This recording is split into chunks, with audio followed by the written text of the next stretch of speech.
dia dalam keadaan di penjara. Jadi dari penjara itu berkata, Rasul Paulus berkata, bersukacitalah senantiasa. Dia lagi ada di ruangan gelap, di penjara, di Roma, saudara. Dalam kondisinya yang begitu berat, ia tetap dapat berkata bersukacita. Padahal, saudara, ketika dia ada di dalam penjara, dia pun lagi menunggu hukuman mati yang akan diperbuat untuk kita. Adakah kita pernah mengalami atau sedang mengalami apa yang dialami oleh Rasul Paulus? Hukuman mati ada di depan mata, atau mungkin hanya sedikit yang terlepas yang Bapak punya, yang Ibu punya, yang saudara-saudara punya. Atau hanya sedikit persoalan yang Bapak Ibu hadapi, tapi membuat Bapak Ibu tidak bisa bersukacita. Rasul Paulus, saudara, dia sedang ada di penjara yang gelap, dan dia lagi menanti hukuman mati. Sukacita seharusnya menjadi bagian penting dalam hidup orang percaya. Sukacita yang dimaksud bukanlah seperti yang dunia berikan, ya, seperti di keramaian, seperti nongki-nongki, seperti pesiar-pesiar, pergi tempat bertamasya, berkeliling kota. Karena hiburan atau sukacita dunia hanya sementara. Ya, seperti yang saya bilang tadi, ketika ketemu teman, ketawa, cikaka-cikiki, dan setelah pulang berpisah dengan kawan, ya kesedihan, merenung, mencemburut terjadi, saudara. Tetapi sukacita yang dari Tuhan itu bersifat kekal, yang diberikan oleh Roh Kudus, yang keluar dari dalam hati kita, yang mengalir secara berlimpah meski berada di tengah badai sekalipun. Jadi begini, saudara, sukacita yang dari Tuhan itu tidak bisa dipengaruhi oleh luar. Saya ulangi, sukacita dari dunia, sukacita yang dari Tuhan itu tidak bisa dipengaruhi oleh keadaan luar dunia ini yang kita miliki di dalam Yesus Kristus. Bapak Ibu Saudara, ada sebuah sayembara. Di dalam sebuah kerajaan yang membuat sandiwara, bukan sandiwara, sayembara.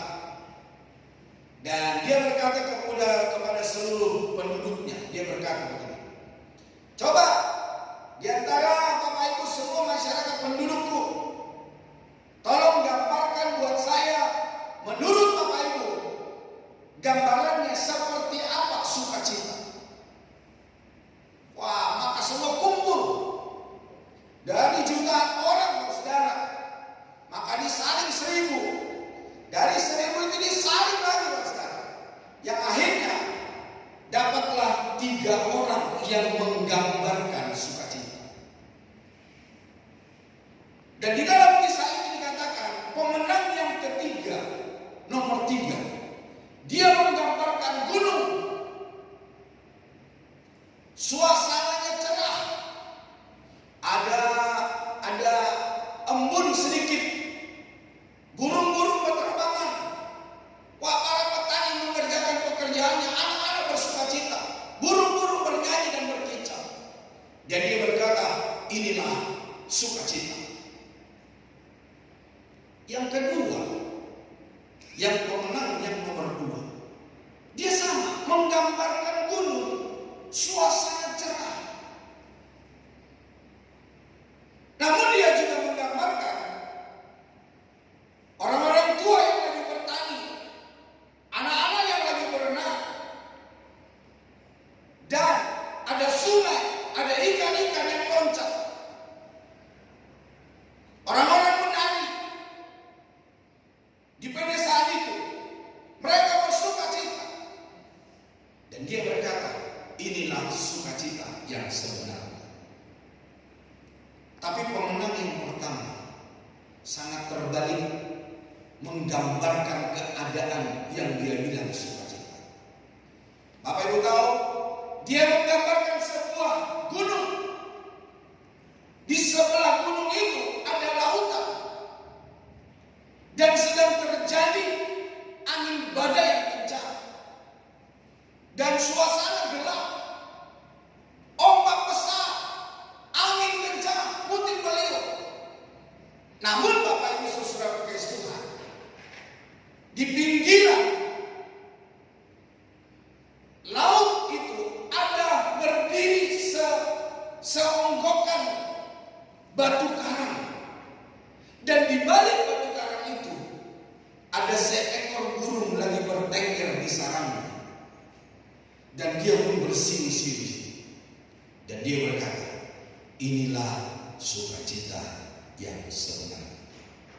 Bapak Ibu tahu, si raja berkata begini, pemenangnya adalah yang ada badai dan ada batu karang, dan di balik batu karang itu ada seekor burung. Bapak Ibu Saudara, itulah sukacita. Sukacita kita bukan karena keadaan baik-baik, saudara. Di dalam hidup saya, selama hidup saya, apalagi saya selama ada di balik papan, saya tetap bersukacita. Mau ada masalah, mau tidak ada masalah, tetap bersukacita, saudara. Tetap enjoy. Karena apa? Sukacita saya bukan karena keadaan hidup saya, bukan. Apa yang saya hadapi, bukan. Tapi sukacita saya karena ada sebuah pengharapan. Di dalam hati saya, dalam pikiran saya, selama saya masih bisa hidup, mau sehat kan, mau sakit kan, saya bisa jadi berkat untuk orang lain. Dan kalau harus saya tinggalkan dunia ini, saya berjumpa dengan Tuhan. Saya berjumpa dengan Bapakku. Saya berjumpa dengan gembalaku. Saya berjumpa dengan teman-teman. Jadi Bapak Ibu Saudara, tidak ada yang perlu disedihkan dalam dunia ini. Tetapi saudara, marilah hari ini kita bersukacita. Karena sukacita yang daripada Tuhan tidak bisa dipengaruhi oleh apapun di dalam dunia ini. Sukacita adalah salah satu dari 9 buah roh, tanda dari kehidupan orang yang dewasa rohani. Jadi kalau Bapak Ibu dipenuhi Roh Kudus, kalau Bapak Ibu dewasa rohani, ya tentu sukacita ada di dalam hidup. Kalau Bapak Ibu belum dewasa, berarti bisa kita lihat, adakah sukacita ketika kau menghadapi segala tantangan dan rintangan dalam hidupmu? Tanda dari kehidupan orang dewasa rohani adalah dihasilkannya buah roh dalam keseharian hidupnya.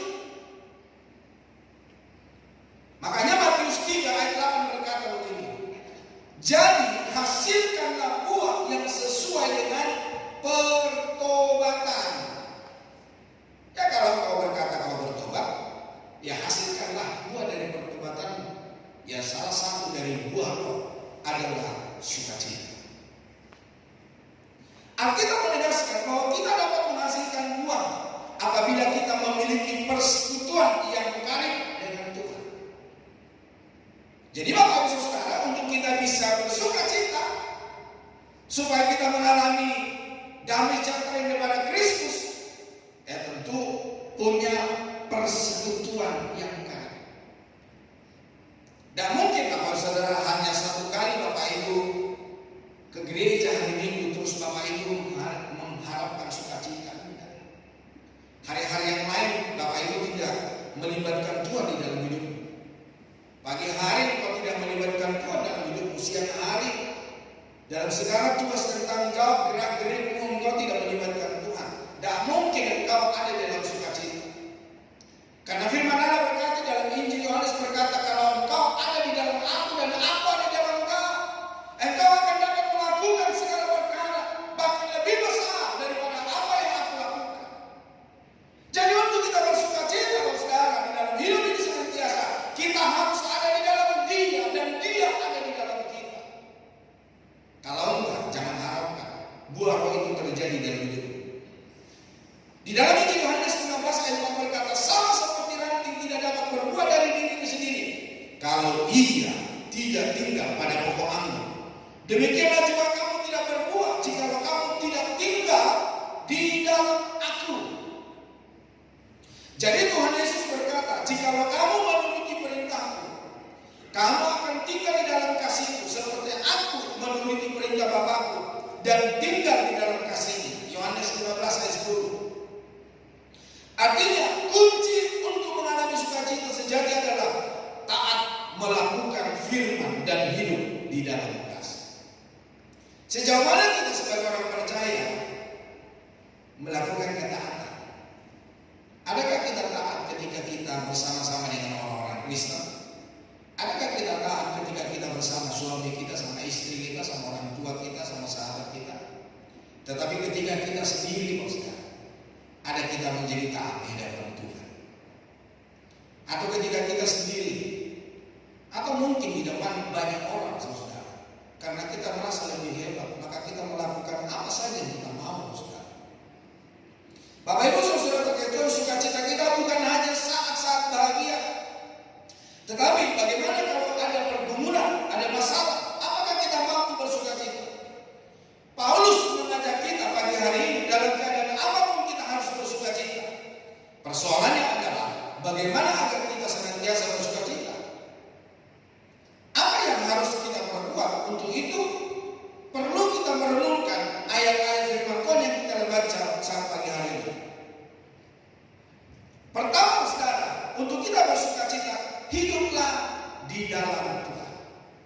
Seperti dari Injil Yohanes berkata, ranting itu harus nempel, yang artinya kau dan aku harus ada di dalam Tuhan dan Tuhan ada di dalam kita. Hiduplah di dalam Tuhan. Hidup di dalam Tuhan itu bukan hanya kita percaya, bukan hanya kita dibaptis, tapi setiap hari, setiap saat. Apakah ranting itu kadang-kadang dia lepas dari batangnya? Enggak, saudara.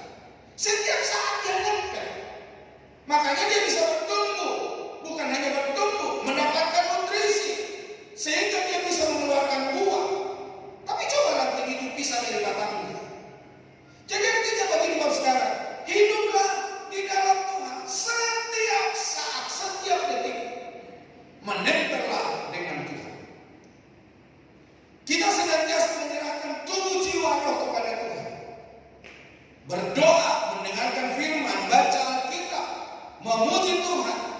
Seperti kata Mazmur pasal 37 ayat 4, bergembiralah karena Tuhan. Orang yang hidup di dalam Tuhan akan selalu bersukacita. Yang kedua, saudara, hiduplah dengan mensyukuri apa yang ada bagi kita. Orang dunia aja bisa bernyanyi, saudara. Syukuri apa yang ada. Hidup adalah anugerah. Tetap jalani hidup ini. Penyanyi saja orang dunia bisa ngomong begitu, saudara. Nah, bagaimana kita dengan orang Kristen yang punya Tuhan, yang punya sahabat, yang punya Allah yang menjamin hidup kita? Coba baca di dalam Mazmur 6 ayat 6. Mazmur 6 ayat 6. Saya nggak tuliskan di multimedia. Mazmur 6 ayat 6. Sudah ketemu? Coba baca bersama. Ya, kalau Bapak juga lama ada di multimedia. Mazmur 6 ayat 6. Dikatakan apa? 2, 3. Sebab di dalam maut tidaklah orang ingat kepadamu. Siapakah yang akan bersyukur kepadamu di dalam dunia orang mati? Jangan sampai begini, saudara. Bapak ibu masih hidup tetapi sudah mati. Karena firman Allah yang berkata, mana mungkin di dunia orang mati ada sukacita? Di dunia orang mati mana ada bersyukur kepada Tuhan? Tidak ada, saudara, di dunia orang mati nggak ada. Jadi jangan sampai bapak ibu masih hidup ternyata sudah mati. Karena selalu bersungut-sungut, selalu marah, selalu berkutuk kepada Tuhan. Syukuri apa yang ada. Hidup adalah anugerah. Bapak ibu jangan pikir saya nggak punya masalah, nggak punya persoalan. Makanya firman Allah berkata, firman Tuhan itu seperti pedang bermata dua, menusuk orang yang mendengar dan juga orang yang menyampaikan. Firman Tuhan itu juga menguatkan saya, menghibur saya.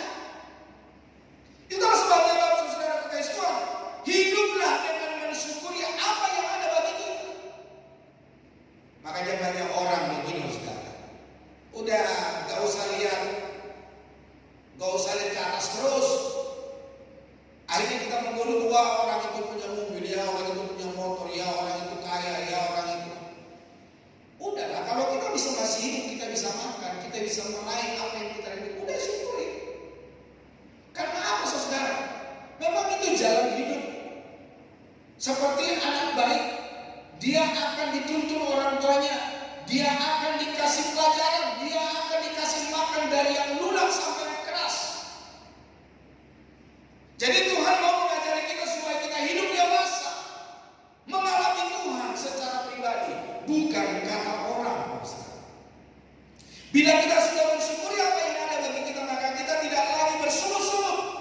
Apapun yang kita terima, tetapi apa yang ada bagi kita cukuplah. Di dalam 2 Timotius 6 ayat 1 sampai 18, nanti Bapak Ibu bisa baca di rumah. Dengan rasa cukup inilah harta yang mahal yang membuat kita bersukacita. Nah, kalau kita anggap bersyukuri rasa cukup dengan apa yang ada, bukan berarti rasa cukup ya udah gitu-gitu aja, nggak usah cari yang lain. Bukan begitu. Tapi apa yang kita dapatkan, ya udah syukuri. Dengan apa yang ada kita bersyukur, kita serahkan kepada Tuhan. Di dalam firman Allah berkata, 2 ekor ikan sama 5 ketul roti dapat diberikan makan 5.000 orang. 2 ekor ikan, 5 ketul roti bisa memberi makan kenyang 5.000 orang. Belum termasuk wanita, sisa 12 bakul. Bapak Ibu di rumah ada apa? Jangan-jangan Bapak Ibu setiap hari masih bisa makan daging. Atau kau sendiri lebih daripada 2 ekor ikan kau makan setiap hari. Bapak Ibu masih bisa makan 3 kali sehari. 2 ekor ikan, 5 ketul roti, 5.000 orang. Apalagi kita, berapa orang kita satu rumah tangga? Apakah kita punya lebih daripada 2 ekor? Lebih daripada 5 ketul roti? Ayo bilang dulu sama diri kanan, ayo bersukacita. Tepuk pundaknya supaya dia bangun, ayo bersukacita. Yang ketiga, hiduplah dengan tanpa rasa khawatir menjalani hidup ini. Artinya begini, saudara. Ya, khawatir itu, rasa takut itu pasti ada. Tapi jangan sampai menguasai. Jangan sampai mengikatmu. Siapa sih di dalam dunia ini yang tidak khawatir, yang tidak was-was? Tapi itu jangan sampai menguasai hidupmu. Makanya sampai ada pepatah berkata, makan tak enak, tidur tak nyenyak. Sampai di tempat tidur kayak ikan yang digoreng, belok kiri, belok kanan.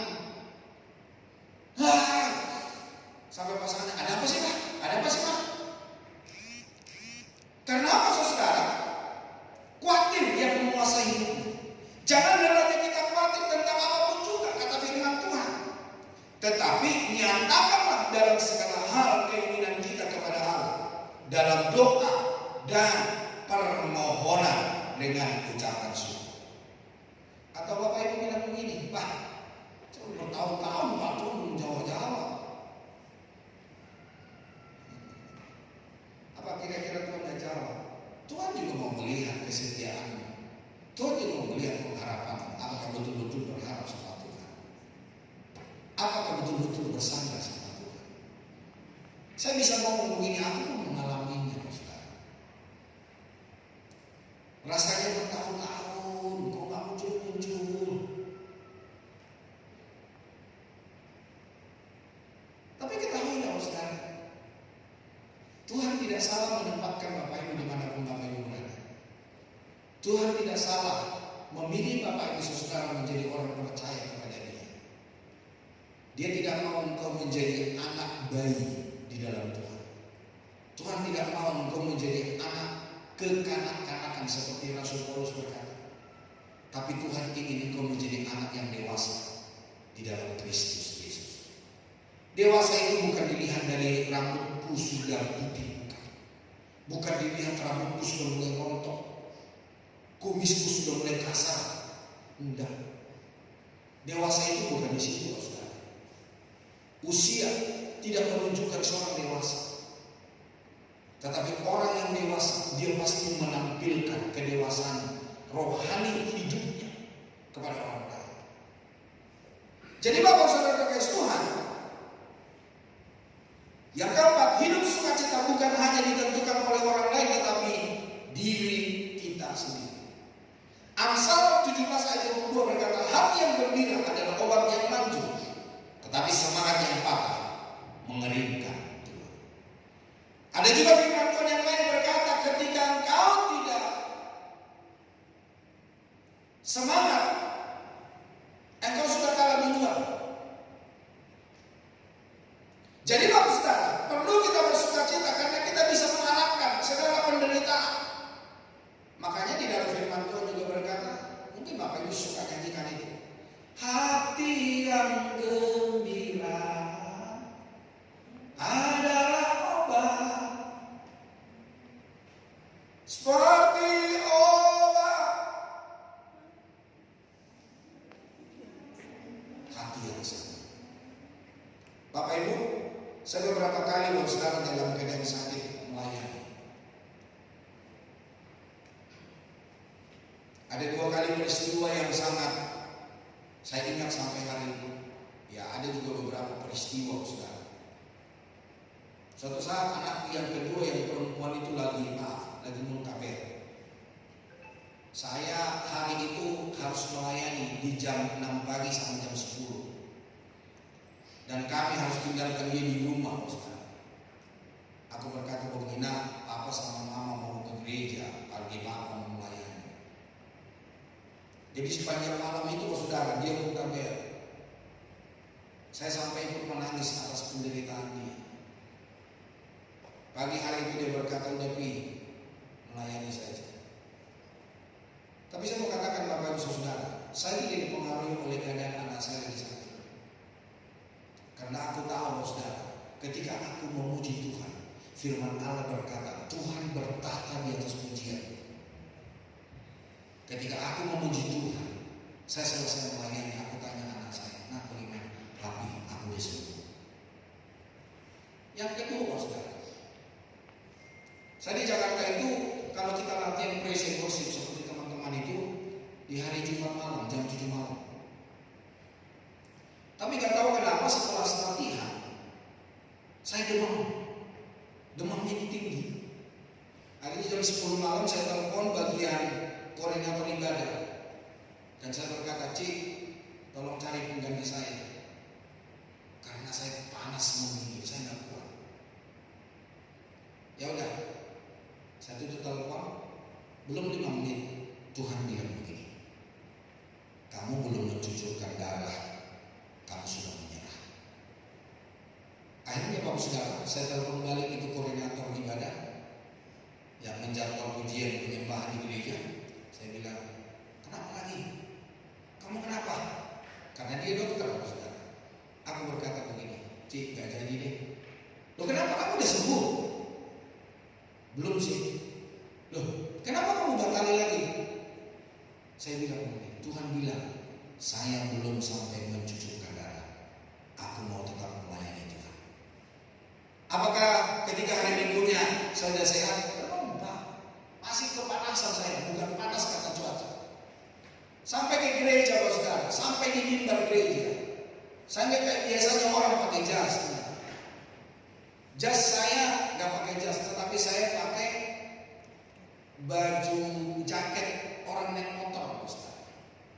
Mungkin orang pikir ini pelayan Tuhan lucu sekali pakai jaket, pakai dasi. Ya jaket biasa yang karet, pergelangan tangannya itu karet itu gimana naik motor sih? Bapak Ibu tahu, sebelum selesai ibadah, saya baru selesai memimpin pujian Saudara. Tubuh saya itu merasa hangat. Dan saat itu saya nggak tahan dengan panasnya. Sekarang bukan panas karena sakit, tapi panas karena saya sudah sembuh. Jadi saya melihat, saya mengalami apa yang dikatakan oleh firman Tuhan. Ketika kita memuji Tuhan, di situ ada sukacita dan hati yang gembira memberikan kesehatan kesembuhan. Jadi Bapak Ibu Saudara terkasih Tuhan, penggerak yang dapat membuat hidup kita gembira. Jadi bila Allah yang berada di hatimu dan menguasai hatimu, maka hatimu akan senantiasa Karena itu marilah kita hidup di dalam Tuhan Yesus agar hidup kita penuh sukacita yang kekal. Sukacita yang tidak diberikan oleh dunia. Sukacita yang tidak bisa dipengaruhi oleh dunia. Namun sukacita yang kita punya dapat mempengaruhi dunia. Bahkan mempengaruhi keadaan kesehatan dalam hidup kita. Karena itu saudara, firman Allah berkata, sekali lagi katakan bersukacitalah. Apapun keadaanmu hari ini, bersukacitalah. Nah, di dalam Filipi 4 ayat 9 tadi salah satu hal yang Tuhan tanamkan dalam kehidupan kita adalah sukacita sejatinya yang dari Tuhan. Nah, sukacita itu dipengaruhi oleh apapun, tetapi sebaliknya mempengaruhi seluruh hidup kita. Nah, orang yang memiliki sukacita oleh karena Kristus ada di dalam hidupnya, maka bisa berbuat baik. Kalau orang gak sukacita, saudara, hatinya gak damai, pikirannya gak damai, maka dia akan melampiaskannya kepada orang lain. Orang-orang yang penuh dengan kesesakan hati, orang-orang yang penuh dengan duka hati, maka dia akan melampiaskannya kepada orang lain. Tetapi kalau engkau penuh dengan sukacita daripada Tuhan, maka engkau akan bisa berbuat baik sama orang lain. Sukacita dari Allah akan memampukan kita untuk melakukan perbuatan baik. Perbuatan baik adalah kehendak Tuhan bagi setiap orang percaya. Efesus 2 ayat 10. Nanti Bapak Ibu bisa baca. Kebaikan adalah bahasa universal yang bisa diterima oleh siapapun. Dengan perbuatan baik, kita menyatakan kebaikan Tuhan kepada sesama dan kemuliaan namanya. Saya kira kalau saudara tahu tentang berita seorang penceramah, bagaimana dia lagi berceramah di depan banyak orang yang mengolok-olok pembawa minuman, saudara. Dan kalau saya lihat di sosial media, aduh, kadang-kadang para netizen itu luar biasa. Mohon maaf, saudara. Akhirnya dia yang memikul minuman itu, bukan hanya itu saja, dia buat dia jadi seorang wanita,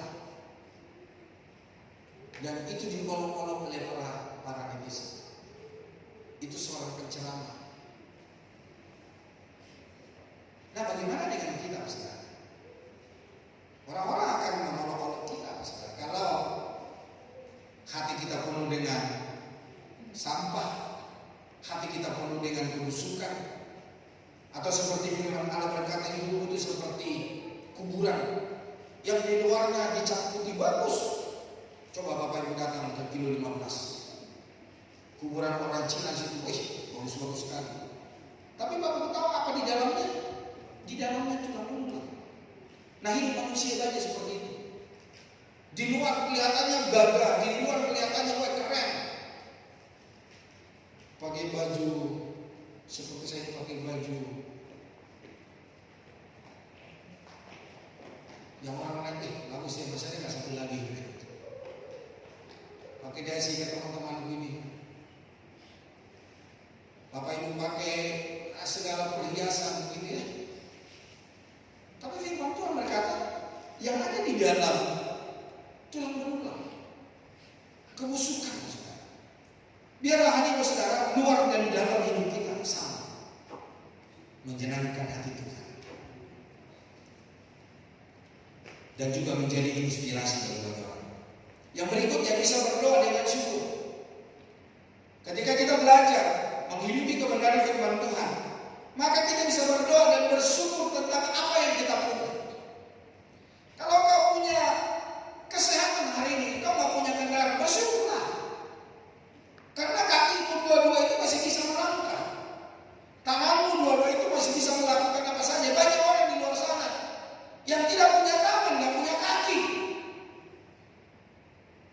Ada orang tadinya punya mata, tapi disiram sama orang dengan air keras, sekarang dia gak punya mata.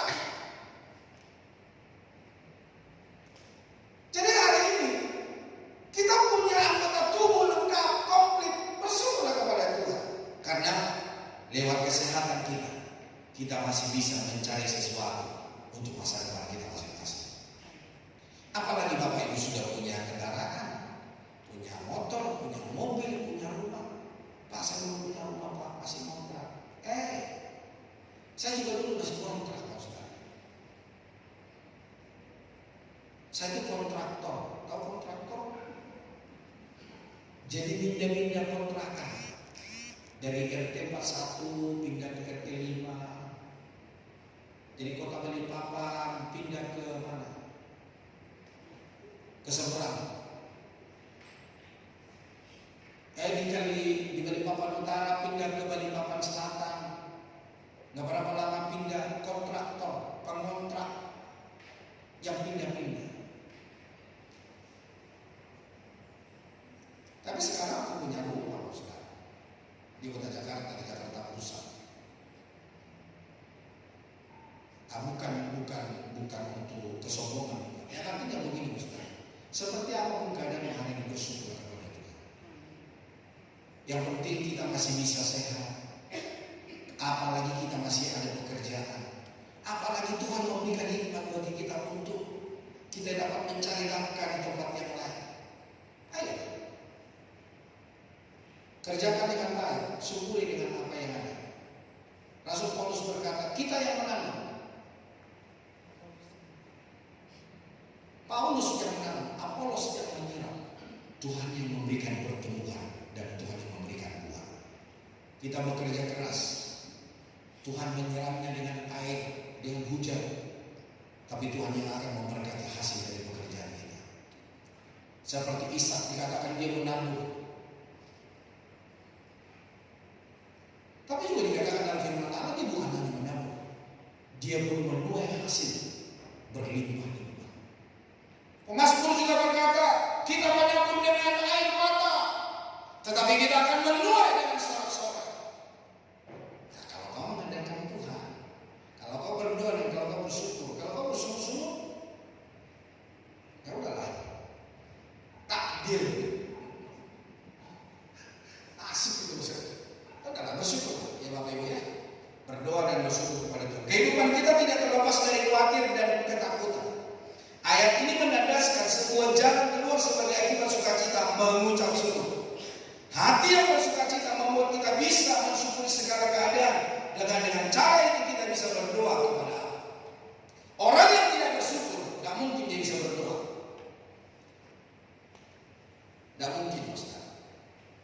Tapi kalau Bapak Ibu bersyukur dengan apa yang ada, Bapak Ibu akan berdoa dan berterima kasih kepada Tuhan. Kalau tidak, kau akan tinggalkan. Mendingan saya ke orang dunia sana. Mereka perekonomiannya lebih baik, keluarganya lebih baik. Bukan kayak saya ke gereja, bukan kayak saya katanya harus melakukan kebenaran firman. Itu orang-orang nggak melakukan firman. Pak, Pemazmur berkata begini, jangan iri dengan keberhasilan orang. Jangan. Firman Tuhan Pemazmur berkata begitu. Nanti Bapak Ibu cari sendiri. Jadi kita gak perlu hanya melihat keberhasilan orang, tapi biarlah ada Tuhan yang memberikan pengharapan dan jaminan dalam hidup. Kiranya Tuhan memberkati kita. Amin. Mari kita datang kepada Tuhan.